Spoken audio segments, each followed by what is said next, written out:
Item ಯಾವುದೇ ಇರಲಿ try ಮಾಡಿ ಆಚಿ ಚಿಕನ್ ಮಸಾಲಾ. ಒಂದು ಆಯ್ಕೆ ಸಮಿತಿ ಎಲ್ಲೋ ಒಂದ್ ಕಡೆಗೆ ಯುವ ಆಟಗಾರರಿಗೆ ಮಣೆ ಹಾಕ್ತು. ಅಂದ್ರೆ ಚುಟುಕು ಕ್ರಿಕೆಟ್ ಅಂದ್ರೆ ಹೊಡಿಬಡಿ ಆಟಕ್ಕೆ ಮಣೆ ಹೋಗ್ತಾರೆ. ಹಾಗಾಗಿ ಯೂತ್ಸ್ ಈ ಬಾರಿ ಚೆನ್ನಾಗಿ ಆಡ್ತಾರೆ ಅಂತ ಅವರೆಲ್ಲ ಕೂಡ ಅಷ್ಟೇನೆ.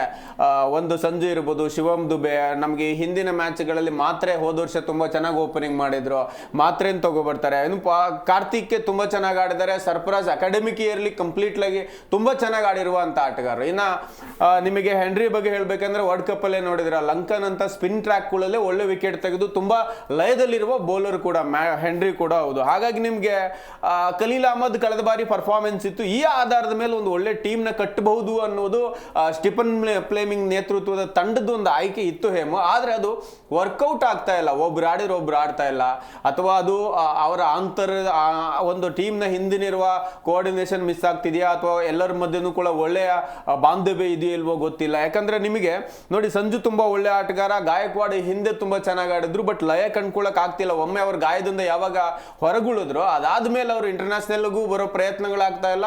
ಜೊತೆಗೆ ಅವ್ರನ್ನ ಒಬ್ಬ ಹೊಡಿಬಡಿ ಓಪನರ್ ಆಗಿ ಈಗ ತುಂಬಾ ಸ್ಟ್ರಾಂಗ್ ಪ್ಲೇಯರ್ಗಳು ಬಂದ ಮೇಲೆ ಅವ್ರು ಕಾಣಿಸ್ಕೊಳ್ದಿರೋ ಸಿಚುಯೇಷನ್ ಆಗ್ಬಿಡಿದೆ. ಕ್ಲಾಸ್ ಪ್ಲೇಯರಿಗೆ ಇವಾಗ T20 ಅವಕಾಶನೇ ಇಲ್ಲ. ನೋಡಿ, ಸಾಯಿ ಸುದರ್ಶನ್ ತುಂಬಾ ಚೆನ್ನಾಗಿ ಆಡ್ತಾರೆ, ಜೈಸ್ವಾಲ್ ಆಡ್ತಾರೆ. ಈಗ ಅದ್ರ ಎಲ್ಲರನ್ನು ಮೀರಿಸಿ ನಾವು ಅಭಿಷೇಕ್ಗೆ ಯಾಕೆ ಮಣೆ ಹಾಕ್ತೀವಿ ಅಂದ್ರೆ ಅದಕ್ಕಿಂತ ಸ್ಪೀಡ್ ಒಳ್ಳೆ ಸ್ಟ್ರೈಕ್ ರೇಟ್ ಅಲ್ಲಿ ಆಡ್ಬೇಕು ಅಂತ. ಹಾಗಾಗಿ ಅವೆಲ್ಲ ಕಂಪೇರ್ ಮಾಡಿದಾಗ ಋತುರಾಜ್ ಗಾಯಕ್ವಾಡ್ ನಿಮಗೆ ಸಿಗಲ್ಲ. ಇನ್ನ ಸಂಜು ಮೇಲೆ ಬಹಳ ಭರವಸೆ ಇಟ್ಕೊಂಡು ಇನ್ನೊಬ್ಬ ಧೋನಿನ ಮಾಡೋಣ, ವಿಕೆಟ್ ಕೀಪರ್ ಕಮ್ ಬ್ಯಾಟ್ಸ್ಮನ್ ಗಳು ತುಂಬಾ ಚೆನ್ನಾಗಿ ಆಡ್ತಾರೆ ಅನ್ನೋ ಕಾರಣಕ್ಕೆ ತಗೊಂಡಿದ್ದಾರೆ. ಅವ್ರ ಬ್ಯಾಟ್ ಇಂಟರ್ನ್ಯಾಷನಲ್ ಲೆವೆಲ್ ಅಲ್ಲಿ ಒಂದೆರಡು ಮ್ಯಾಚಿಗೆ ಸದ್ದು ಮಾಡ್ತು. RR ಅಲ್ಲಿ ಇದ್ದಾಗ IPL ಅಂತ ಬಂದಾಗ ತುಂಬಾ ಚೆನ್ನಾಗಿ ಆಡ್ತಾ ಇದ್ರು, ಬಟ್ ಎಲ್ಲೋ ಜರ್ಸಿ ಹಾಕಿದ ಮೇಲೆ ಅವ್ರ ಪರ್ಫಾರ್ಮೆನ್ಸ್ ಕಮ್ಮಿ ಆಗಿದೆ. ಆ ಪ್ರೇಕ್ಷಕರಿಗೆ ಒಂದ್ ಕಡೆಗೆ ಬೇಜಾರಿದೆ. ಇನ್ನ ಮಾತ್ರ ಒಂದ್ ಮ್ಯಾಚ್ ಅಲ್ಲಿ 2 ಮ್ಯಾಚ್ ಅಲ್ಲಿ ಚೆನ್ನಾಗಿ ಕಮ್ ಬ್ಯಾಕ್ ಮಾಡಿದ್ರೆ ಅವ್ರು ನಡೆಸ್ಕೊಂಡು ಹೋಗ್ಬೇಕು. ಇನ್ನ ಶಿವಮ್ ದುಬೆ ಬಗ್ಗೆ ತುಂಬಾ ನಂಬಿಕೆ ಇತ್ತು. ಜೊತೆಗೆ ನೀವು ವರ್ಲ್ಡ್ ಕಪ್ ನೋಡಿದೀವಿ ರೀಸೆಂಟ್ ಆಗಿ, ಹಳೇದ್ ಬಿಟ್ರು ಕೂಡ ತುಂಬಾ ಒಳ್ಳೆ ಲಯದಲ್ಲಿ ಇದ್ರು.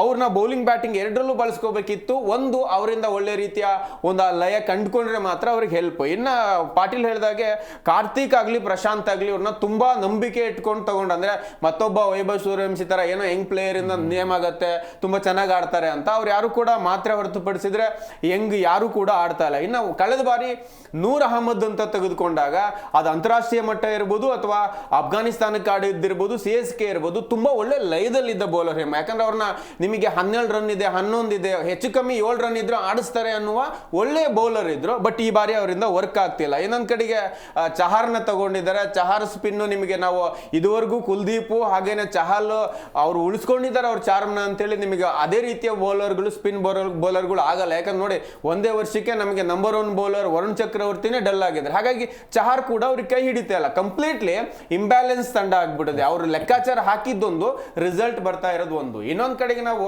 ಹಳೆ ಹಿಸ್ಟ್ರಿ ನೋಡೋದಾದ್ರೆ CSK ಹೆಚ್ಚಿದೆ. 35 ಬಾರಿ ಮುಖಾಮುಖಿ ಆಗಿದ್ರೆ 21 ಬಾರಿ CSK ಗೆದ್ದಿದೆ, ಬಟ್ 13 ಬಾರಿ ನಾವು ಗೆದ್ದಿದ್ದೀವಿ. ಅಂದ್ರೆ ಅಂತದೊಂದು ತಂಡ ಇತ್ತು, ಬ್ಯಾಲೆನ್ಸ್ ಇತ್ತು, ಬೌಲಿಂಗ್ ಬ್ಯಾಟಿಂಗ್ ಎರಡು. ಈಗ ಸೇಮ್ ವಾಟ್ಸನ್ ತಗೊಂಡ್ರೆ ವಾಟ್ಸನ್ ಬೌಲಿಂಗ್ ಬ್ಯಾಟಿಂಗ್ ಎರಡೂ ಮಾಡ್ತಾ ಇದ್ರಲ್ಲಿ. ಆ ತರದ ಒಂದು ಒಳ್ಳೆ ಬೌಲರ್ಗಳು, ಒಂದೆರಡು ಒಳ್ಳೆ ಮಿಡ್ಲ್ ಆರ್ಡರ್ಗಳನ್ನ ಇಟ್ಕೊಂಡಿದ್ರು ಅವರು. ಆದ್ರೆ ಈಗ ನಮ್ಗೆ RCB ಮೊದ್ಲಿಂದನೂ ಹೇಳಿ ಕೇಳಿ ಬ್ಯಾಟಿಂಗ್ ಅಲ್ಲಿ ಬಲಿಷ್ಠವಾದ ತಂಡ ಹೇಮು. ಆದ್ರೆ ಬೌಲಿಂಗ್ ಅಲ್ಲಿ ನಮಗೆ ಅದ ರೀತಿ ಸಾಥ್ ಕೊಡಕ್ ಆಗ್ತಿರ್ಲಿಲ್ಲ ಬ್ಯಾಟ್ಸ್ಮನ್ ಗಳಿಗೆ. ಕಳೆದ ಬಾರಿ ನಾವು ಚಾಂಪಿಯನ್ ಆಗಿರೋದಕ್ಕೆ ನಾವು ತಿದ್ಕೊಂಡಿರೋ -ಪಾಯಿಂಟ್ ನಮ್ದು ಪ್ಲಸ್ ಆಗಿದ್ದು ಬೌಲಿಂಗು. ಈ ಬಾರಿ ಕೂಡ ಪ್ಲಸ್ ಇದೆ. ಇವತ್ತು ಅಷ್ಟೇ ನಿಮ್ಗೆ ಟಕ್ಕರ್ ನಡೆದ್ರೆ ಇವತ್ತು ಡಫಿ ಆಡೋದು 100%. ಹೆಜಲ್ವುಡ್ ಇವತ್ತು ಅನುಮಾನ ಇದೆ.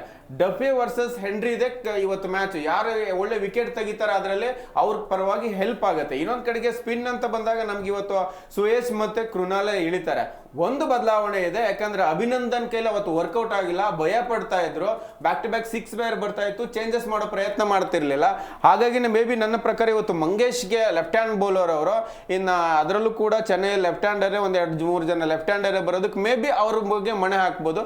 ಕಂಪ್ಲೀಟ್ಲಿ ನೋಡಿದ್ರೆ ಒಂದು ಡಿಪೆಂಡಿಂಗ್ ಚಾಂಪಿಯನ್ ಯಾವ ತರ ಒಂದು ಟೀಮ್ ಬೇಕೋ ಆಗ್ಲಿಕ್ಕೆ, ಹಾಗೆ ಚಾಂಪಿಯನ್ ತಂಡ ಯಾವ ರೀತಿ ಪರ್ಫಾರ್ಮೆನ್ಸ್ ಮಾಡ್ಬೇಕು ನೋಡಿ. ನಾವು ಈ ಬಾರಿ IPL ನಲ್ಲಿ 2 ಬಲಿಷ್ಠ ತಂಡ ನೋಡ್ತಾ ಇದ್ದೀವಿ. ಒಂದು RCB, ಇನ್ನೊಂದು ಮುಂಬೈ. ಅಂದ್ರೆ ಬಲಿಷ್ಠ ತಂಡ ಅಂದ್ರೆ ಬ್ಯಾಟ್ಸ್ಮನ್ಗಳು ಪಟ್ಟಿ ಇದೆ, ಆದ್ರೆ ಬೌಲಿಂಗ್ ಬೌಲಿಂಗ್ ಬ್ಯಾಟಿಂಗ್ ಎರಡೂ ಸಾಮ್ಯತೆ ಇರೋದು, ಒಂದೇ ರೀತಿಯ ಲಯದಲ್ಲಿರುವ ತಂಡ ಅಂದ್ರೆ ಮುಂಬೈ ಮತ್ತೆ RCB. ಅವು ಎರಡೂ ಕೂಡ ಪರ್ಫಾರ್ಮೆನ್ಸ್ ಆಗಿದೆ. ನಾವು ಕೂಡ ಸನ್ರೈಸ್ ಹೈದರಾಬಾದ್ ಮೇಲೆ ಮ್ಯಾಚ್ ಗೆಲ್ತಾ ಇರಲಿಲ್ಲ, 190+ ಆಗಿರೋ ಮ್ಯಾಚ್ ಗೆಲ್ತಾ ಇರಲಿಲ್ಲ. ಅದು RCB ಆಡಿದ್ರು ಕೂಡ ಆ ಪಂದ್ಯವನ್ನ ಮೊದಲ ಪಂದ್ಯ ಗೆದ್ದು ಶುಭಾರಂಭ ಮಾಡಿದಿವಿ. ಮುಂಬೈ ಅಷ್ಟೇನೆ ಮೊದಲ ಪಂದ್ಯವನ್ನು ಅವರು ಕೂಡ ಮೊದಲೆಲ್ಲ ಒಂದು 4-5 ಪಂದ್ಯ ದೇವ್ರಿಗೆ ಬಿಡ್ತಾ ಇದ್ರು, ಅವರು ಗೆದ್ರು. ಹಾಗಾಗಿ ತುಂಬಾ ಮೋಲ್ಡ್ ಆಗಿ ಬಂದ್ರು ಈ ಎರಡು ತಂಡನ ಕಟ್ಟಾಕ್ಬೇಕು ಅಂತ ಹೇಳಿದ್ರೆ ನನ್ನ ಪ್ರಕಾರ CSK ಅಂತ ಪರ್ಫಾರ್ಮೆನ್ಸ್ ಇರೋ ಇವತ್ತಿನ ಪರ್ಫಾರ್ಮೆನ್ಸ್ ಇರೋ ತಂಡಕ್ಕೆ ಸಾಧ್ಯನೇ ಇಲ್ಲ. ಪಾಟೀಲ್ ಈಗ CSK 2 ಪಂದ್ಯ ಸೋಲೋದಕ್ಕೆ MS ಧೋನಿ ಅವರ ಅಲಭ್ಯನ ಅಥವಾ ಸಂಜು ಸ್ಯಾಮ್ಸನ್ ಫಾರ್ಮಲ್ಲಿ ಇಲ್ಲದೆ ಇರೋದಾ? ಎರಡೂ ಕೂಡ ಕಾರಣ. ಒಂದು ಏನು ಅಂತಂದ್ರೆ ಧೋನಿ ಅಂತ ಒಬ್ಬ ಆಟಗಾರ ತಂಡದಲ್ಲಿದ್ದಾಗ ಆತ್ಮಸ್ಥೈರ್ಯನೇ ಬೇರೆ.